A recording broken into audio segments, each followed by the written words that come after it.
मंदिर रोजगार थोड़ा दे देगा, जिनका उनको मिल जाएगा। सतीश चंद्र मिश्रा जी वहां जाके कह रहे हैं अयोध्या कि हम राम मंदिर बनाएंगे, ये उनके पीछे। नहीं, मंदिर से रोजगार क्यों नहीं मिलेगा? किसे मिलेगा? जो पुजारी बनेगा उसको मिलेगा। मंदिर का निर्माण होगा, इंजीनियर्स को मिलेगा, मजदूरों को मिलेगा, मटेरियल सप्लाई होगा, उसको मिलेगा रोजगार। और उसके बाद वहां पर पूरी इकोनॉमिक गतिविधि चलेगी, लोग वहां पर दर्शन करने आएंगे, वो फूल माला खरीदेंगे, प्रसाद खरीदेंगे, होटल में ठहरेंगे, बस से आएंगे, गाड़ी से आएंगे, ट्रेन से आएंगे, हवाई जहाज से आएंगे, पूरी इकोनॉमी घूमती है राम के आसपास। तो फिर हर गली में बना देना चाहिए। अगर इतना रोजगार इससे मिल जाएगा तो सरकार को आपको सलाह देनी चाहिए विकास जी कि हर जिले में बना दो, इतना रोजगार मिलेगा। मैं पूछ रहा हूं इसमें दलित कहां है, पिछड़ा कहां है? ये क्या करेगा? वहां मेहनत मजदूरी करे, ईंटें उठाएगा? उसको तो पुजारी तो बन नहीं सकता, तो करेगा क्या वो? वहां वो जाएगा और घंटा बजाएगा। अब पिछड़े और दलित वर्ग के बच्चे यहां बैठे 49 शिक्षक भर्ती में, पिछड़ा वर्ग आयोग बनाया हुआ इन्होंने, वो सरकार ने बनाया, उनकी सिफारिश है कि भाई भर्ती में घोटाला हुआ, फिर योगी जी क्यों नहीं करा रहे जांच? और बच्चे अगर वो जाते लाठी मारते हैं, अभी नौजवान जो है ना लखनऊ में, अभी पता लगा मुझे, उस पर बैठे हुए टंकी पर चढ़ के। ये वो सरकार है जो नौजवानों को टंकी पर चढ़ाती है। ये सरकार का जवाब नौजवान देगा, तैयार है।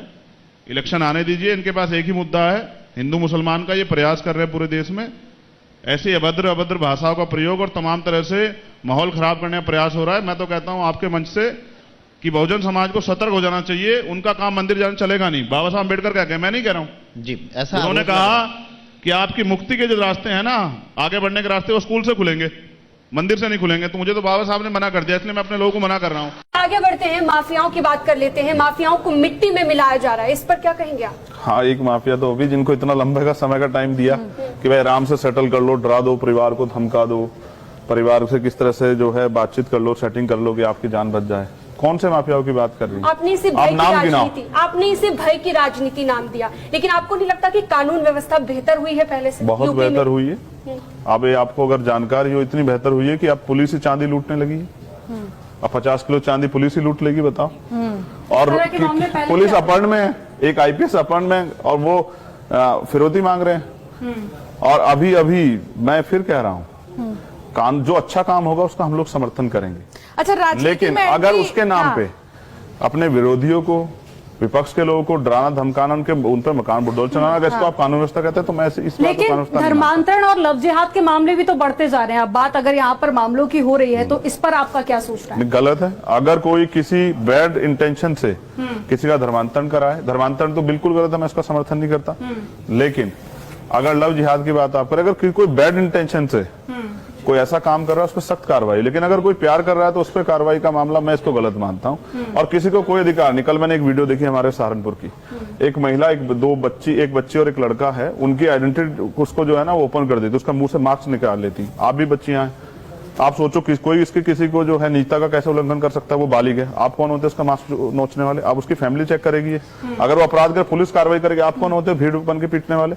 आपको किसने अधिकार दिया? ये सब दोनों तरफ है। चंद्रशेखर जी, ये दोनों तरफ है। मैंने कुछ मुस्लिम बच्चों की वीडियो भी देखी जो इस तरह लड़कियों को कर रहे हैं, और मैंने कुछ हिंदू बच्चों की वीडियो भी देखी जो इस तरह कर रहे हैं। मैं दोनों खिलाफ। चंद्रशेखर जी, देखिए, धर्मांतरण की बात क्योंकि हो रही है और धीरेन्द्र शास्त्री तो आप सुन ही रहे हैं उनको, तो उनकी इस सोच को, हिंदू राष्ट्र वाली सोच को से आप कितना इत्तेफाक रखते हैं? बस ये बहुत अच्छा सवाल किया आपने। क्या आप संविधान के खिलाफ हैं? यही मेरा सवाल। नहीं, अभी आप संविधान मैं तो नहीं, अभी आप संविधान के बारे में मुझसे पूछ रहे थे, यूनिफॉर्म सिविल कोड पे। मैंने पूछा आप इससे इत्तेफाक मैं क्या कह रहा हूँ? देखिए, ये भारत है ना, सेकुलर भारत, ये इसकी पहचान है। अनेक धर्म, अनेक जातियां, सबकी अलग परंपरा, सब कुछ। आप हिंदू राष्ट्र कैसे बना दोगे? और वो हिंदू राष्ट्र का एजेंडा क्या है आप पे?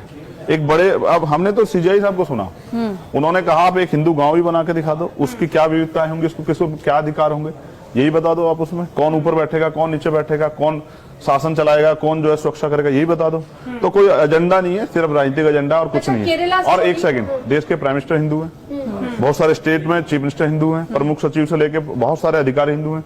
और कौन सा हिंदू राष्ट्र बनाना है? भाई जो सबको प्रतिनिधित्व देना पड़ेगा ना, वरना तो फिर अगर एक ही विचारधारा के सब लोग हो जाएंगे, सोचो इस पूरे न्यूज रूम में अगर एक ही विचारधारा के लोग हो जाएं तो दूसरे लोगों की तो बात ही नहीं होगी ना। आप खुले मंच पर अपनी बात रख रहे हैं और उसके बाद में आप कह रहे हैं कि अधिकार नहीं है। अच्छा, आप इसको भी छीन लेना चाहते हो? नहीं, छीन लेना चाहते नहीं है, आपको अधिकार दिया। देखिए नहीं, ये किसने दिया है? धीरेन्द्र शास्त्री को भी अधिकार है। बिल्कुल अधिकार है, देश के कॉन्स्टिट्यूशन के खिलाफ बोलने का उनको अधिकार है, लेकिन उन पर कार्रवाई का अधिकार भी पुलिस को होना चाहिए।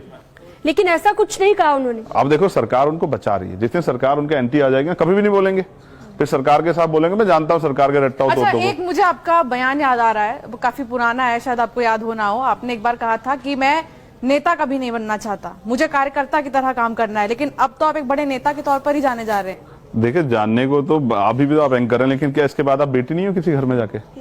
किसी घर की बहू भी हो सकती हो, किसी की चाची, किसी की बुआ भी हो सकती हो, किसी भाभी भी हो लेकिन सकती एक अच्छा नेता के नाम से जाना नहीं, मैं फिर कह रहा हूँ, देखिए हमारी जो मूवमेंट है, हम जो काम कर रहे हैं जिस उद्देश्य के लिए, वो राजनीति उसका एक सिंगल पार्ट है।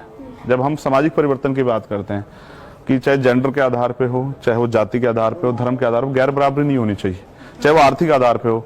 तो जिस मूवमेंट की हम बात करते हैं गैर बराबरी के खिलाफ, वो मूवमेंट में हम कार्यकर्ता बन के अच्छा काम कर सकते हैं। नेता तो यहाँ बहुत है, और नेता होता, नेता जनता को देता नहीं है। आप खुद को नेता नहीं मानते? हाँ, मैं कार्यकर्ता हूँ, तभी तो आपके बीच में खड़ा हूँ। अच्छा, केरला नेता होता तो आपसे पहले पूछता कि भाई खड़े होकर बात करनी है, बैठ के बात करनी है। मैं तो एक सामान्य कार्यकर्ता हूँ, आपकी तरह खड़ा नहीं हूँ। देखो